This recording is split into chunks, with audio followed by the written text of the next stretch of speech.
दोस्तों कहते हैं शेर की असली ताकत उसके जबड़ों में नहीं होती बल्कि उस रिश्ते निभाने के जुनून में होती है जिसके लिए वो अपनी जान तक दे सकता है। जंगल में राजा बने रहना आसान नहीं होता, बहुत कुछ दांव पर होता है। इलाका, वर्चस्व, सम्मान और परिवार। दोस्तों जंगल का सिर्फ एक ही नियम होता है कि यहाँ ताकत ही राज करती है और जब ताकत बूढ़ी हो जाए तो नई ताकतें आकर उसकी जगह ले लेती हैं। ऐसा ही कुछ हुआ इस शेर राजा के साथ जो कई सालों से इस हरे भरे जन्नत जैसे मैदान में अपने परिवार के साथ राज करता था। परिवार में एक रानी और नन्हे शावक थे। वो इस इलाके पर ही नहीं बल्कि वक्त पर भी राज कर रहा था। पर कहते हैं जंगल में वक्त बदलते देर नहीं लगती। एक दिन 3 नर शेर अपने पुराने इलाके को छोड़कर नए इलाके की खोज में निकलते हैं और पहुंचते हैं उसी राजा के इलाके में। जब शेर राजा इन 3 घुसपैठियों को देखता है तो वो तुरंत इनके मंसूबे को समझ जाता है। भले ही उसके सामने मौत बनकर 3 नर शेर खड़े थे, लेकिन पीछे खड़ा था उसका परिवार जिसे बचाने के लिए वो अपनी जान भी दे सकता था। इसी बीच शेरनी को एहसास हो गया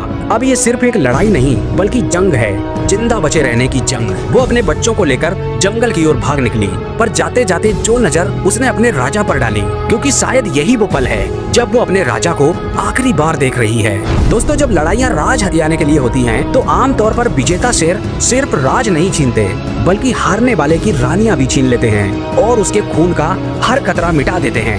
और शायद इसी कारण राजा शेर ने अकेले ही उन तीनों का सामना करने की ठान ली थी। वो दहाड़ता रहा, लड़ता रहा, गिरा, फिर उठा, लेकिन हार नहीं मानी। उसकी सांसें उखड़ने लगी थीं। पर कहते हैं घायल शेर की सांसें उसकी दहाड़ से भी ज्यादा आवाज करती हैं, लेकिन ताकत और संख्या राजा को धराशायी कर देती हैं। दुश्मन शेर उसे बुरी तरह नोच रहे थे और अब वो खुद को बचाने का प्रयास भी छोड़ देता है। ये तीनों उसे घायल करके वहीं छोड़ देते हैं और जीते हुए इलाके की ओर बढ़ जाते हैं। अब इलाका जीत लिया गया था और राजा जमीन पर पड़ा था। तभी बारिश शुरू हो गई। मानो ऐसा लगा जैसे आसमान रो रहा हो। वो शेर जिसकी दहाड़ से कभी ये जंगल कांप जाया करता था, अब वो खून से भरी घास में खामोश पड़ा था। उसकी आंखें खुली थीं, लेकिन नजरें कहीं खोई हुई थीं। उसे अब भी ये जानना था कि उसका परिवार कहाँ है, क्या वो सुरक्षित हैं, या फिर दरिंदों ने उन्हें भी मार डाला। वो अपनी हर उखड़ती सांस से कुछ वक्त और चाहता था।